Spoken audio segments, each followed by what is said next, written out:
We're taking an ambulance to escape from Mogadishu, and we're facing a broadcast signal intrusion from the worst person in the world. I'm Van Connor. And I'm Becks Perfect, and this is Offscreen, your 7-day guide to everything movies. Boom.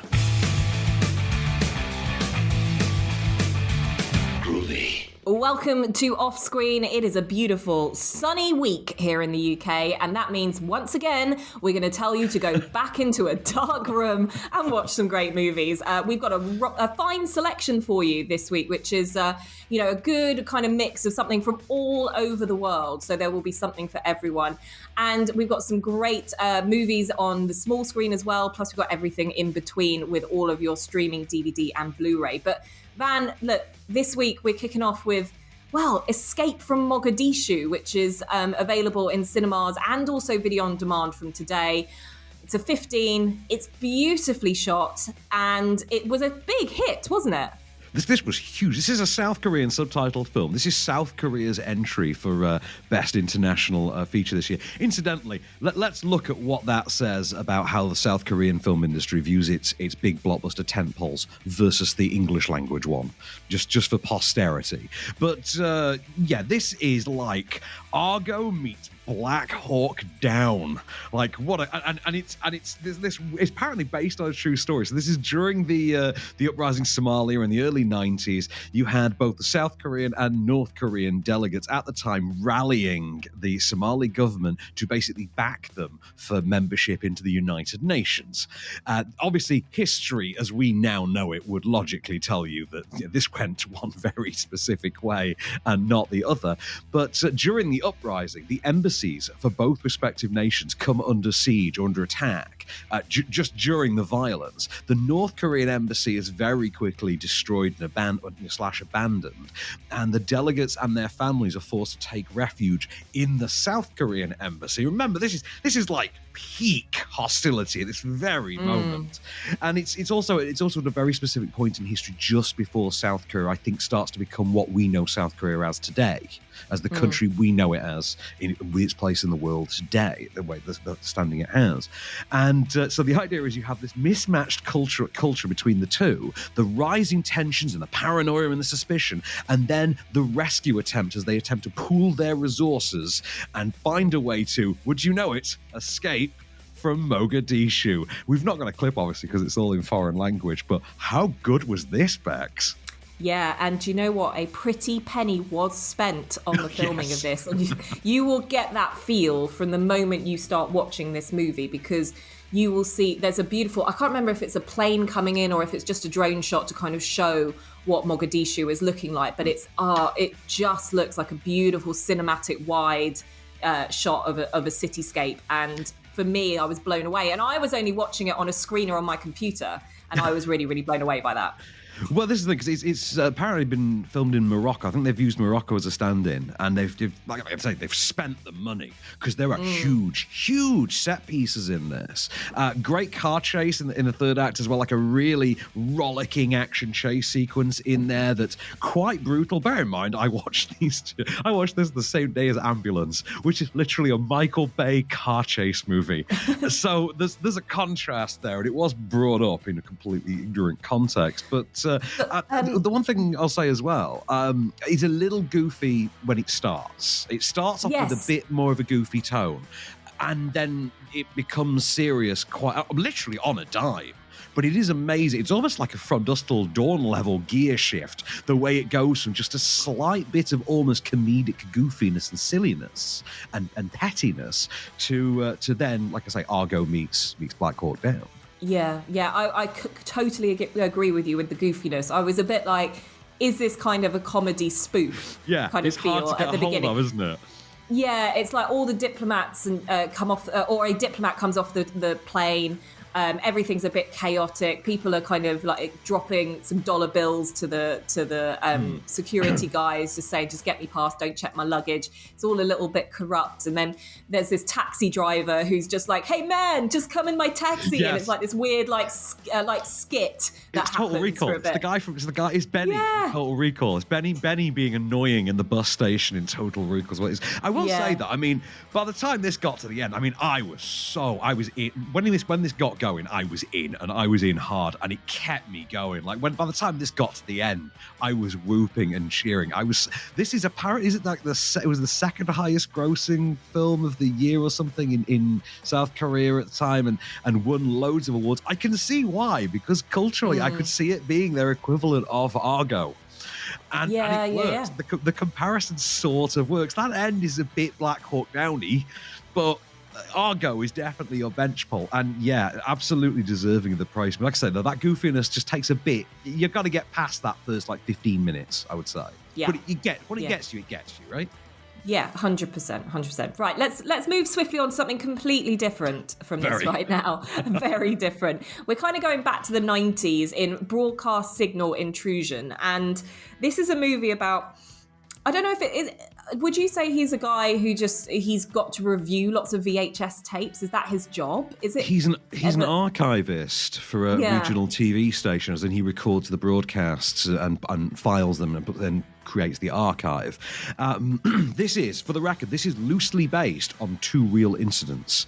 So this is loosely based on the Captain Midnight signal hijacking in the late 80s. Both these were in the late 80s, actually, in which a man hijacked the actual satellite, the HBO satellite, and managed to take over the feed. And also the Max Headroom signal hijacking in Chicago in, I think, 87, in which twice on the same night, the second time during an episode of Doctor Who, of all things, Sylvester McCoy era, naturally, he managed to literally, a man wearing the Max Headroom mask hacked into the TV signal, a CBS TV signal, by simply broadcasting on the same frequency but with a stronger power source. And he managed to take it over, and it became quite a famous incident. The idea here is, what if that, but the ring? And the guy who's recording the broadcasts, who happens to have caught this, starts to look into just what happened. I'll pass it over to you from there, Bex. We've got a clip though first. This is incidentally, this stars Harry Shum Jr. and I spent half the movie trying to work out, where the hell do I know this guy from? He's pretty good in this. And it turns out, wouldn't you, Adam and Eve, he's Mike Chang from Glee. Here's him getting some explanations. You weren't lying. You said there's more like this? There are 3 in total.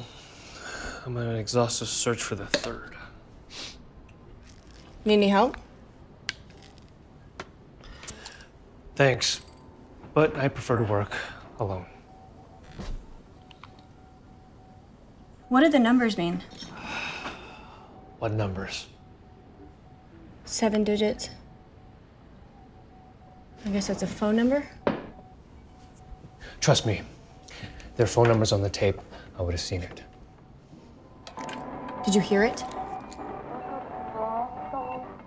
So the idea really behind this is that obviously this archivist has discovered these tapes that have got this weird broadcast intrusion that is happening.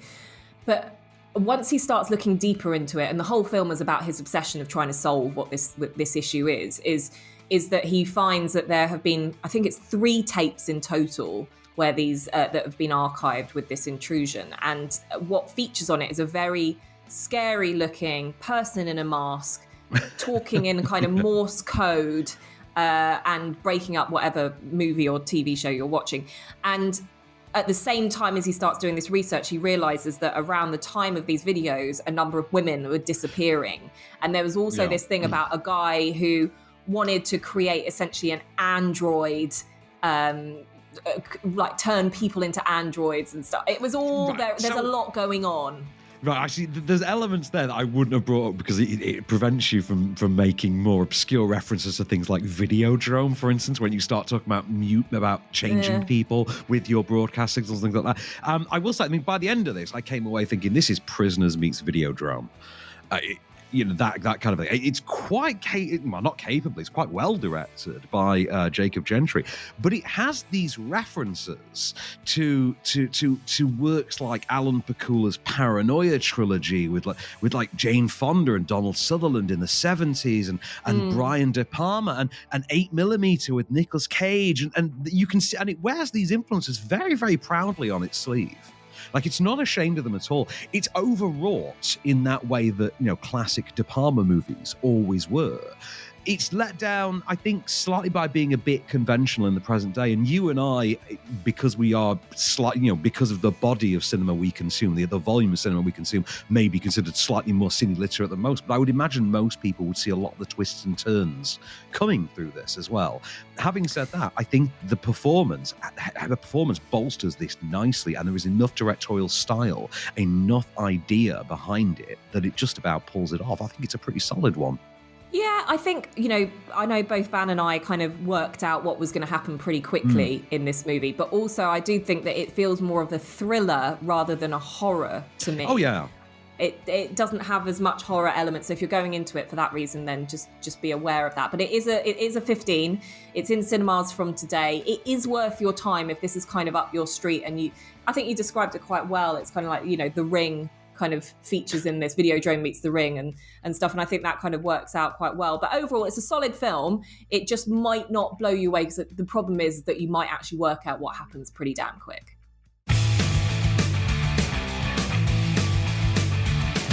Welcome back to Off Screen, and now sticking with cinemas, although this is coming to Mubi for streaming, as I noticed. I think it's early May, maybe it's May 13th, but in cinemas from today. And this is one that is nominated for an Oscar. Like I said earlier, Escape from Mogadishu was submitted. That was South Korea's submission for Best International Feature, one that has been nominated, and we will see how it fares this coming Sunday. I suspect fairly well, is Joaquin Trier's latest, The Worst Person in the World. No, it is not a Miles Teller biopic. It is, in fact, story of Julie, a woman in her late 20s, and we get what is effectively 4 years of her life told in the form of 12 chapters. I think it's 12 chapters, and you get a prologue and an epilogue. In the prologue, we're shown how she goes to medical school. She goes to medical school. She's sort of finding herself. She then discovers she wants to be a psychologist or a psychiatrist instead, so she abandons her course to go and do that. And then she decides she's really into photography, and she starts to abandon her life and go and do that. And every time she changes her mind, this coincides with her entering a new relationship and a new series of interests and hobbies. And you know that phase that you go through in your 20s as you start to uncover? This is the epilogue. And this is what we get for about 10 minutes. And this leads us to a relationship she enters into with a slightly older man, a comic book artist. And from this point on, we get a series of important life moments depicted as individual chapters, and these comprise the story, The Worst Person in the World, which is literally narrated for us. It's part of Joaquin Trier's so-called Oslo trilogy, subtitled foreign language. We can't really do a clip, obviously. Did you get to see this one, by the way? No, do you know what? I very quickly started to watch it, and I was going to ask you if it was Danish or Norwegian or whatever. I didn't actually manage to finish it off. It looked good. But yeah, I'm surprised when you said that this has got a nomination, yet Mogadishu, Escape from Mogadishu doesn't. Yeah. I can understand why, because to give this there's not really a controversy. This is an easier sell than Escape from Mogadishu, and also this doesn't have the same baggage with that goofiness off the jump, for instance, that Mogadishu has. That would have counted against it anyway. This you could sell this as a foreign language film to an audience that were fans of Fleabag, that were within the demographic of Fleabag. I think you could sell this very easily as a highbrow subtitled Night at the Pictures. I think you could do that very easily. Do you think that this has got a shot at winning? I actually think it might. There is something of a Greta Gerwigian quality to it, if you follow my joke. Joaquin Trier has always come with acclaim anyway. His forays into English language films have not really gone down a tree. You're thinking of Louder Than Bombs, for instance, a few years ago with Jesse Eisenberg. Didn't really blow the house down. Thelma wasn't really very acclaimed. He tends to draw more acclaim than his films do. This time around, it seems to be a marriage of the two. I could absolutely see this. And that's not to detract from it. I'm not saying the film's only going to get buzz because of his association, his involvement with it. He doesn't necessarily bring that to it. There's also a great performance. You're going to have to forgive me the pronunciation here, but Oh, good lord. Renee Good luck. Reinsve? Renee Reinsve. I'm just going to say, he's tremendous in this, and her performance, because she has to play Julie across so many different transitional points within a short period of time, because we've all had that as you cross the threshold from your 20s into your 30s. Yeah. And you start to wonder what it is you are actually meant to be doing with your life. What is your profession going to be? What is your designated role in life as far as you're concerned? What is your place in your mind? And I mean, I've never been a woman in my late 20s, and I found something to completely relate to, and I'm sure you could as well. I thought it was great. I thought this was really, really great.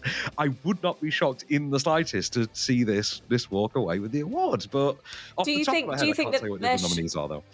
Do you think that there should have been a nod for is it Renee? From an acting point of view, then I don't necessarily. Well, then again, quite possibly, if you include foreign language actresses in the mainstay actress category, which we do now, then absolutely, I would see that. It's a great performance. I think she's tremendous in it. Like, I really liked her in this, and she just has a way of, and it's not like a sex appeal glam type spotlight that falls on her. There is just something quite demure and ordinary about it. But she is at the same time captivating in that performance. She really, really embodies this part. It works tremendously. I can't wait to see this again. This is a film I want to watch again, and it's just over 2 hours as well. It's not a short one. It's 2 hours 8. You know, but it kept you gripped. But it kept me. I was interested, genuinely, the whole time. I thought this was really, really solid. Anyway, we're taking time away from the Michael Bay movie that I really want to talk about. Go on, then. Right. Go on. Michael Bay made a car chase movie. This is not a drill. Michael Bay made a car chase movie. Okay, so remake of a foreign language film. Was it? I forget where the original one was from. Might have been Danish. So Jake Gyllenhaal, because he seems to like remaking foreign language films this last couple of years, and also was Prisoners one like that, I think, as well. And so starring Jake Gyllenhaal, Asa Gonzalez, Yahya Abdul-Mateen II, and notably, and left out of the advertising somewhat, Garrett Dillahunt, who deserves so much love for this movie because he has got the most Michael Bayian role in a Michael Bay movie. It's great. So he's the hotshot lawman. You know, he's got the John Cusack role from like Con Air kind of thing. He's got the almost the Nicolas Cage role the William Forsythe role in The Rock. That's what he's got. And it's Michael Bay. It's a Michael Bay directed version, a remake of this movie in which a veteran soldier who is struggling to stump up the costs for his wife's cancer treatment is forced to team up with his criminal brother, adopted criminal brother, played by Jake Gyllenhaal. The vet is Yahya Abdul-Mateen II from Candyman and Aquaman, anything with a man in the title. If they ever make Action Man, I'm sure he's up there. His adopted brother, criminal. It turns to him for help with a loan. Jake Gyllenhaal says instead, "No, I've got one better for you. We can cover that and then some. Just come along with me. I've got this heist going in like 10 minutes time." Turns out I'm short a guy. Simple in and out job. Wouldn't you, Adam and Eve? It all goes to hell. And they are forced in the ensuing shootout and chaos to seek refuge in an ambulance that happens to be carrying a wounded, as in gunshot wound afflicted, policeman and the paramedic who's trying to keep him alive. And this is their cover as they try and get away with their loot. But don't take my word for it. Have a listen for yourself. What can I do you for, officer? We're just doing a transfer in the back. I'll let you in 20 minutes. If I could just get it done real quick, because I'm on the clock. Promise not to rob the place. Seriously, because that would be bad for my job. I promise. All right, come on. Right. Okay. Let's go, D. You are all gonna have the greatest story to tell at dinner tonight. Get out! Don't shoot a cop! Go!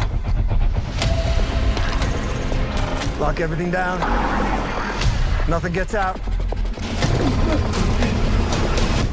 I think Zara Phelan said it best when we came out of this screening last night. A deranged Gyllenhaal is a fun Gyllenhaal. Oh, nice. Good, because I was going to say, how does he do being essentially the villain? But this to me sounds a lot like action style, not really thought too much about the script. It really is about the effects. Classic Michael Bay, really. It really is. I mean, to be honest with you, it's just a chase movie, but it kind of feels like, but it's kind of got that kind of speed, gone in 60 seconds kind of a vibe going for it.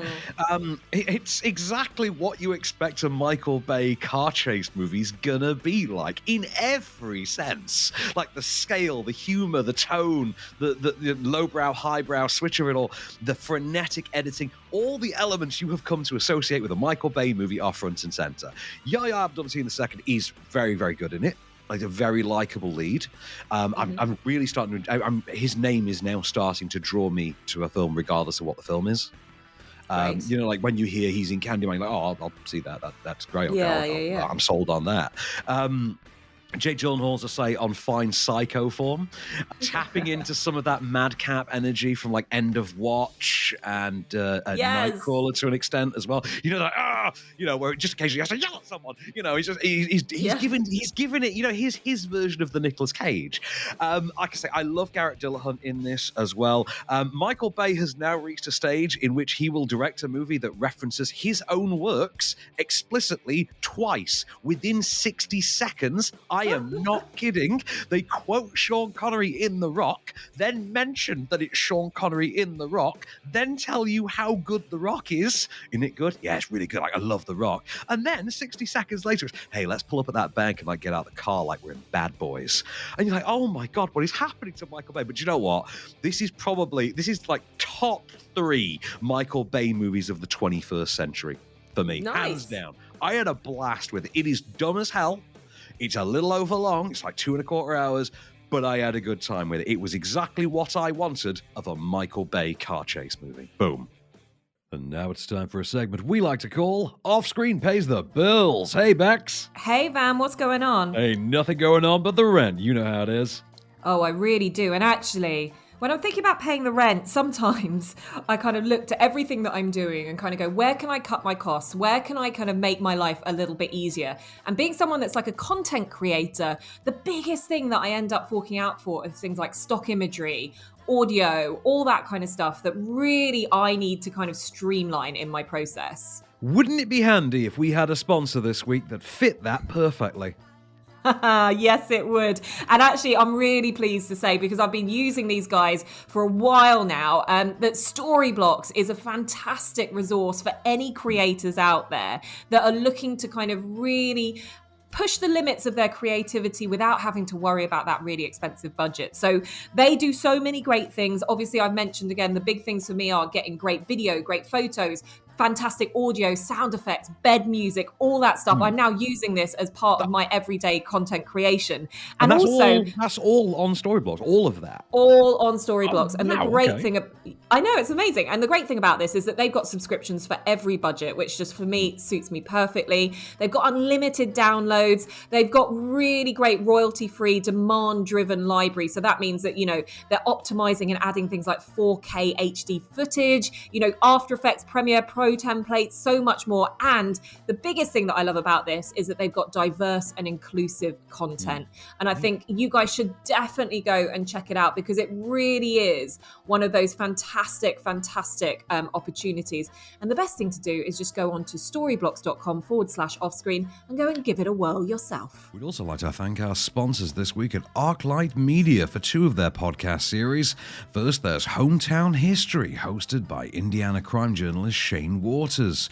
The series looks at the curated histories of various towns across America, with episodes covering the Italian Hall disaster in Michigan, the life of Robert Smalls, Abraham Lincoln's home in Springfield, Illinois, and even, and this is completely true, the attempted copyright theft of Monopoly. There are some absolutely bonkers stories to be found and some absolutely harrowing ones, but they're a cracking listen in either case. So check out Hometown History now on Apple, Google, Spotify, all the usual podcast haunts, or visit itshometownhistory.com. But while you're adding podcast subs anyway, you can also catch Shane on fellow ArcLight series Foul Play, one of the oldest true crime podcasts. It's an audio journey through some of the most unbelievable minds of some of the most wicked monsters imaginable. With season-spanning cases broken into bite-sized episodes, you can join Shane alongside crime writer Wendy C. and Gemma Hoskins from Netflix's The Keepers on Foul Play. Subscribe now on all good podcast platforms or visit itsfoulplay.com.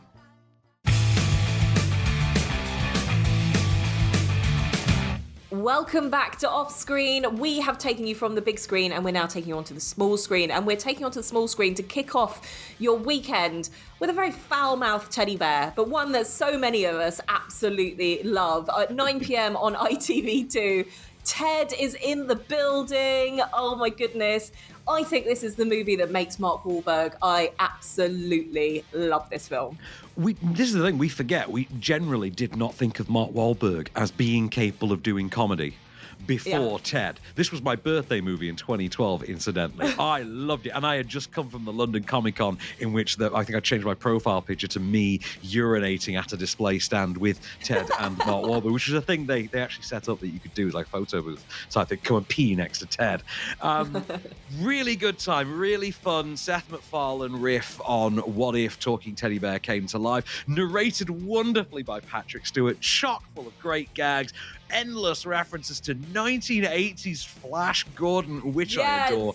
And of course, just some all-time banger cameos. But one of my very favourite scenes in it, and you'll remember this from the advertising, is a moment that apparently came entirely. This is all off the top of, like, the scene is written, but the content of it is entirely off the top of the head of Mark Wahlberg, to which I can only say, skills. How's work? Sucks. Yeah.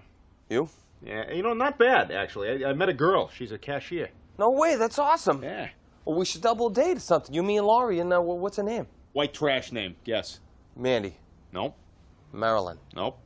Brittany. Nope. Tiffany. Nope. Candace. Nope. Don't me on this. Do you see me with you? I'm not. All right, speed round. I'm going to rattle off some names, and when I hit it, buzz it, okay? I will tell you. You got me? Yeah. All right, Brandy, Heather, Channing, Brianna, Amber, Sabrina, Melody, Dakota, Sierra, Bambi, Crystal, Samantha, Autumn, Ruby, Taylor, Tara, Tammy, Lauren, Charlene, Chantel, Courtney, Misty, Jenny, Krista, Mindy, Noelle, Shelby, Trina, Reba, Cassandra, Nikki, Kelsey, Shauna, Jolene, Erling, Claudine, Savannah, Casey, Dolly, Kendra, Kylie, Chloe, Devin, Emily, Becky? Nope. Wait, was it any one of those names with a Lynn after it? Yes. Oh, I got you. Okay. Brandy Lynn, Heather Lynn, Tammy Lynn. I love that moment so much. Oh my God. If he riffed that himself, it's just absolute kudos. That is amazing. All those names, all the names, amazing. right off the top of his head. Absolutely incredible. Well, Ted is on ITV to 9 p.m. Tonight, and you know what? It is just going to make your Friday night. So why not give it a whirl? I know I certainly will be. Let's move on to Saturday, which we have White Chicks, 11:30 p.m. on 5 Star. Confession time. I've never seen this movie. You've never seen White Chicks? Oh my God. Okay, Bex, I need you. Like, I don't care about you not having seen certain Oscar films, but oh my God, you've got to watch. White Chicks is more important to society than most of the movies up at the Oscars this year. Shall I tell you why? God. I'll tell you why I've never Go on. seen this. It's because the makeup actually at the time really freaked me out, and I was I don't think I can watch this. So I just didn't. It's horrifying. Absolutely terrifying. It's absolutely a bit like terrifying. It reminded me of broadcast Signal Intrusion. Let's put it that way. That's kind of how I felt about it. It puts me in mind of Possessor, the Brandon Cronenberg movie from the end of last year. But yes, White Chicks, in which FBI agents, who is it? Marlon and Damon? Is it Marlon? Yeah, no, not Wayans. Marlon Damon. Yeah. Keenan. Oh, I think it's Keenan, isn't it? Who are the Wayanses? I think it's Marlon and Damon Wayans. Yeah. Marlon and Damon. Okay, Marlon and I think Damon it then. is. No, it can't be Damon Wayans. No, Damon Wayans he was too highbrow by that point. All right, 2 of the Wayanses are FBI agents who go undercover into high society. This is at the peak of Paris Hilton fandom as snotty it girl White Chicks, in order to thwart, I think it's an assassination attempt or a kidnapping. Great scene-stealing turn from Terry Crews in there thanks to the use of Vanessa Carlton's, is it 1,000 Miles? Yeah. Instantly made that song. I know that bit. Like that, if that song wasn't a pop culture staple before, it was then. And so was Terry Crews. Like, his entire career is built on this role. Just a good time. He's stupid as all hell. Their follow-up to it, Little Man, is a subject of much amusement to both my friend Chris Wilson and myself. I need to revisit that. That is an astonishing and just absolutely gall-faced work of cinema if you've ever seen it. But White Chicks, 11:10, Saturday night on 5 Star. Sunday night, one I think you might be up for, and you seem to think its star may be a contender for the Best Actress award on Sunday. Big time. Jessica Chastain in Molly's Game at 10 p.m. on Sunday night on BBC Two. You remember Molly's Game? I do, and it's based on kind of true circumstances, isn't it? Of a woman that runs essentially a behind-the-scenes poker tournaments for celebrities and people who don't want to be, very, very highbrow, but also very, very undercover as well. And she kind of got busted for all of this stuff. But I do have to say, I always say about Jessica Chastain, always the bridesmaid, never the bride. I think this could be her year at the Oscars. I think, the Tammy Faye movie could be the one. You're not so sure, but that's kind of my predictions on it. My prediction is Stewart wins it for Spencer, which, don't get me wrong, I don't think she deserves it for the film. I think the film is dreadful, but she's fine in it. She's giving good performance of what she got to work with, but that's beside the point. Jessica Chastain, however, I thought was incredible in Molly's Game, which let us not forget, written and directed by the great Aaron Sorkin, as you can hear in this clip with Idris Elba. You didn't do anything wrong. I threw 4 people under the bus for $35,000, Charlie. I noticed you kept that out of your speech to the prosecutor. No, don't do that. I took advantage of gambling addicts. Donnie Silverman, my brilliant find. He lost $6 million on my table. Stop. Moved to Florida, got a job as a substitute teacher, then hanged himself. And in that's his shower. your fault. That's Donnie not your Silverman's fault. dead. Harlan Eustace is in jail in Nevada, wishing he was, but that's not why I'm saying no. You're not saying no. I was named after my great-grandmother. I don't care. Molly. We will Dublin stay Bloom here all night is my until you name. understand. Until you understand, nobody gives a about your good name. I do. Why? Because. Why? Because. Tell me why. Because it's all I have left. Oh, great performance in this. And again, That was an Oscar clip, wasn't it? Yeah, it was an Oscar clip. I just feel she's so hard done by with the whole Oscar things. But a film that wasn't hard done by in any award season because it was so well served. What is coming to your small screen on Monday on BBC Two at 11:40 p.m. Very late for this. It was a bit. It's intense, but it's brilliant. It's Spotlight. An ensemble cast of dreams. Michael Keaton, Rachel McAdams. Who else we got in there? Mark Ruffalo, John Mark Ruffalo. Slattery, Billy Crudup, Stanley Tucci. There's a hell of a roster in this one, and it's a great movie. It's a really good. I think my friend Calvin Prickett once referred to this as literally the best movie ever made about journalism, and I'm inclined to. It's between this and All the President's Men, really, isn't it? Yeah. I mean, this is a great movie. So this is about uncovering.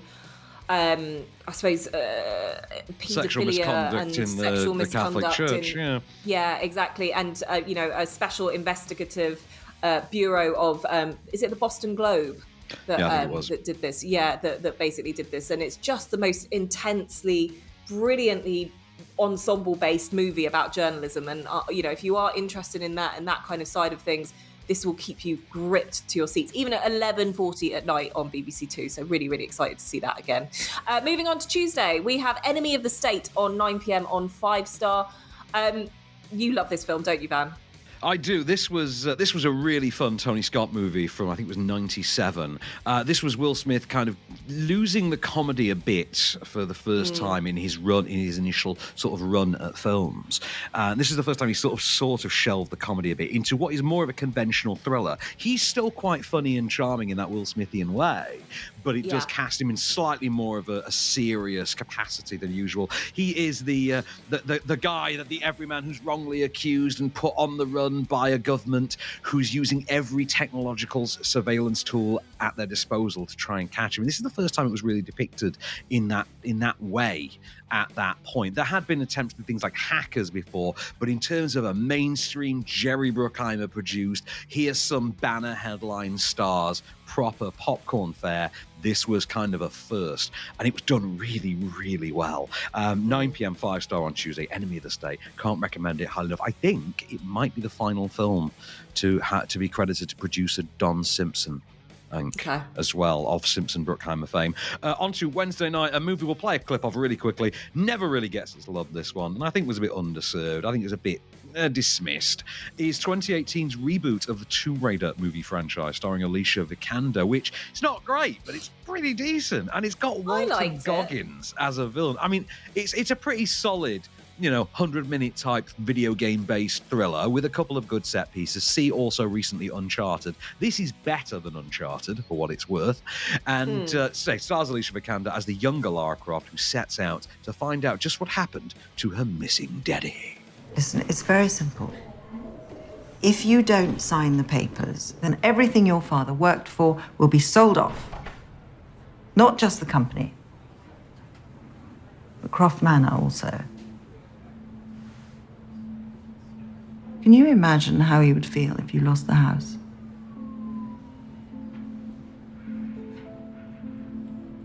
Lara, your father's gone. But you can pick up where he left off. It's in your blood.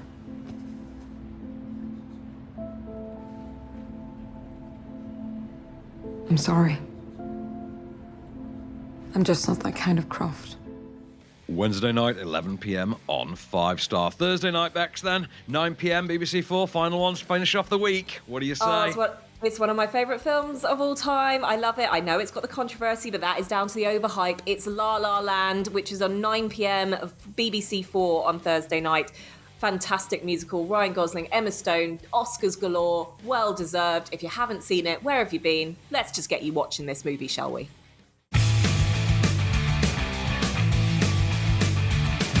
Welcome back for one last ride off screen, and it's a ride down the virtual DVD and Blu-ray streaming. And is there a streaming aisle? Digital cable? I don't know. This metaphor got away from me. But I'll tell you what hadn't got away from me is my love for Seven Psychopaths. Remember Martin McDonagh's follow-up to In Bruges with Sam Rockwell and Woody Harrelson and Christopher. I love this movie. It has one of my all-time favourite scenes, which I have included as a clip in a moment.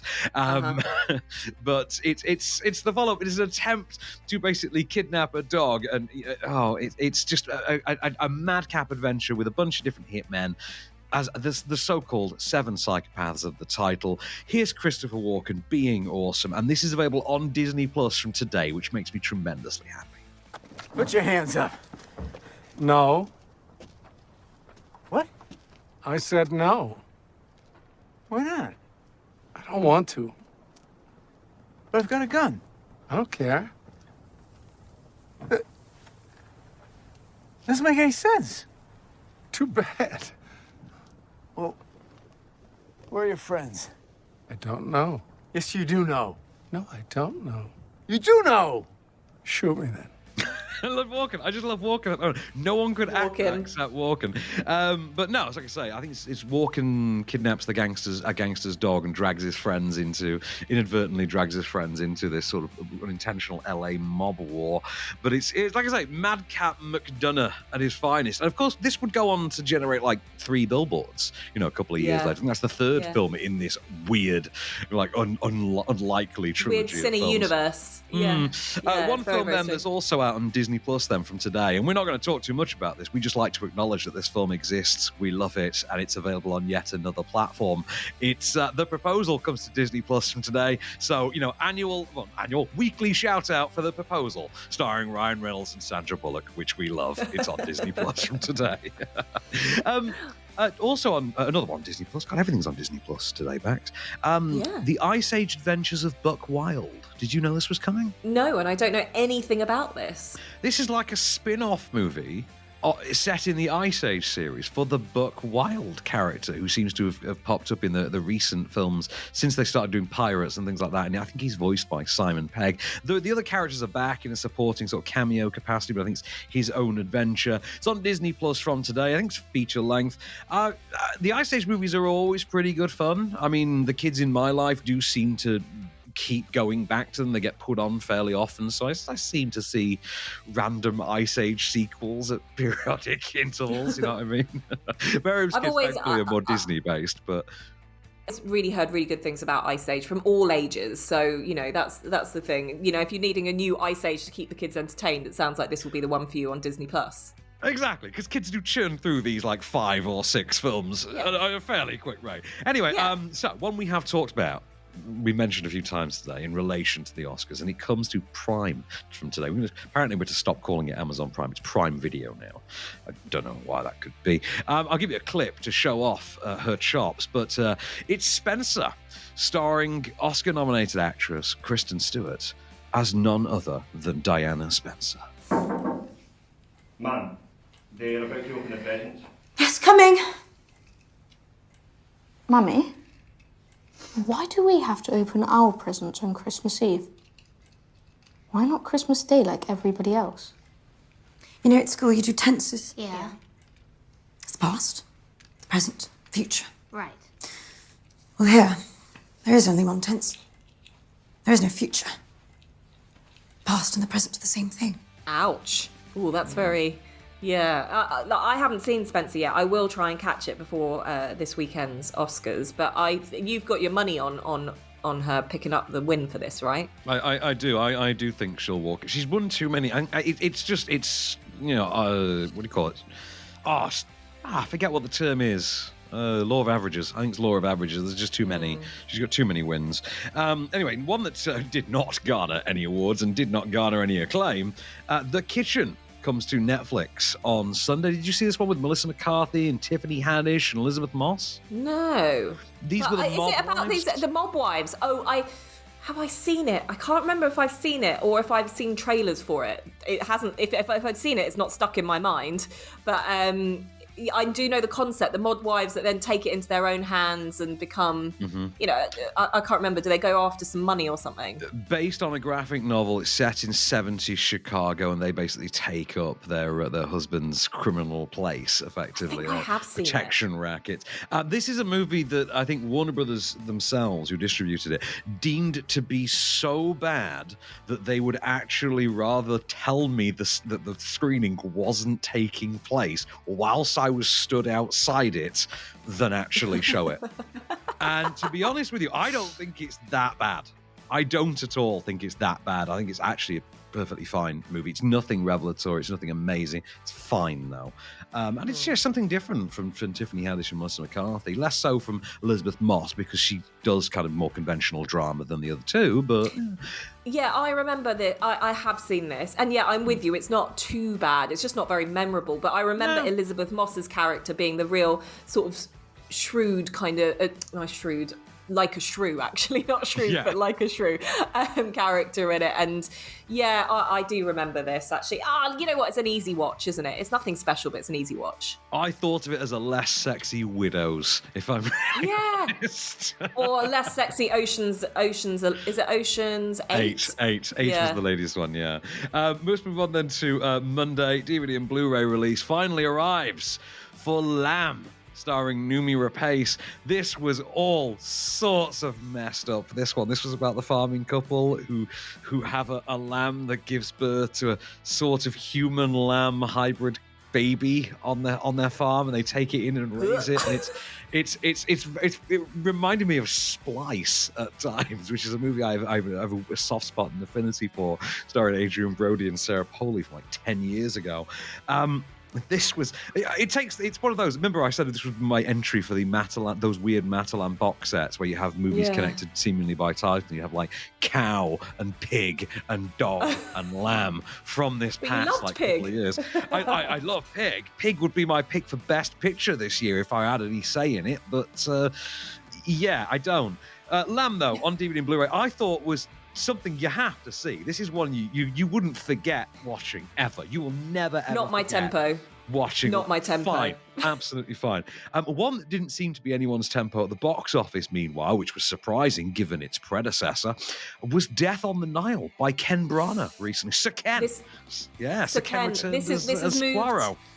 This has moved very quickly onto Disney Plus. I think there are still some billboards with the posters still up, in fact. Still up, yeah. Straight on to Disney.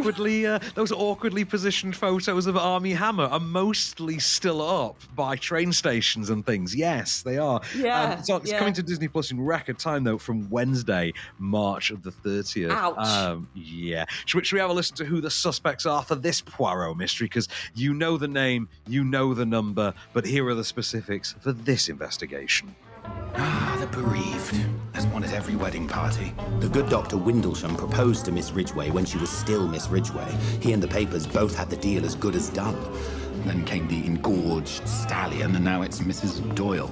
If I were in his shoes, I'd only come here to put a bullet in the groom. Our other guests, Lynette's godmother, who despises Lynette's wealth, and the godmother's nursemaid Bowers, who covets it, as does Lynette's own maid, poor old Louise. Oh, his cousin Andrew. He's a slippery fish. No one except Lynette trusts him. We find Mother and I are the only sane people here. The only one who seems to like Lynette at all is her old schoolmate Rosalie. She's Salome Otterbourne's niece and arranged for her to come to play for them. Leonardo leads, Donatello does machines, Raphael is crude, but a party dude. I'm sorry, over to you, Bex. I just remember when we reviewed this of me going, is that Matthew Good? And we were like, we went into this whole thing about it sounds like Matthew Good and he's never in it. No. And I'm going to watch it for the costumes, the setting, not Armie Hammer. I'm just intrigued to see it and I love Poirot. So I'll give it a watch now. I can do it for free on Disney+. Our final movie today is available on Netflix, which is The High Note. Van, tell us a little bit more about that. I'm just loving how you just summed up the entire state of the film industry in one statement. I'll give that a watch. I'll give that a watch now that it's free on Disney+. That might be the ultimate indictment of the film industry in 2022. If we're I'm really not apologising. And the week of the Oscars, it just might be the greatest statement anybody could make. In the best. You are welcome. Yeah, in the best possible way, Bex. I'm going to quote it. Thank you. The High Note is coming to Netflix on Thursday the 31st. Round out your week with this one. I never got to see this when it was on new release. This, because it wasn't really, I don't think it was press show. I think there were screenings, but they were kind of oddball screenings here and there. Stars Tracy Ellis Ross from Blackish, Bo from Blackish to most people. And she's the music bod, and I think she's basically playing a sort of fictionalized version of her own mum, I think, which is kind of interesting. If you don't know, by the way, she is Diana Ross's daughter. You've not got that connection from the surname. And you've got Dakota Fanning, who incidentally is the daughter of Don Johnson and Melanie Griffiths, playing her put-upon assistant. I heard very good things, and I'm looking forward to watching this. I never got round to this, but I spotted it was coming. I thought, let's stick that in the listings. I will be watching this myself come Thursday, based on the strength of some of its reviews. It does seem to have a noticeable female fan base as well from the reviews I saw. Okay, cool. Well, for another week of all the big screen, the small screen, and everything in between. Next week, oh God, it's back on cinemas. Sonic 2. Sonic the Hedgehog 2. You're not looking forward to Sonic? Oh my God, I hated the first one, yet I was a massive fan of the video game. Anyway, I'm not going to talk any more about this. I'm going to wait till you go and watch it and you can tell me about it. We've also got Morbius as well, which I'm quite excited to hear what you think of that one. Yeah, me too. And The Bad Guys and the Novice is all coming back on our screens next week, so we'll be checking those out. The Bad Guys I'm really looking forward to because it looks like kind of a Megamind type thing. It's an animated DreamWorks movie about like villains who want to be heroes. So my kind of thing. Yeah, definitely your kind of thing. But until it's been a busy old week in Filmland, it's going to be a busy old weekend with the Oscars. But until next week, I've been Becks Perfect. I've been Van Connor, and we shall return.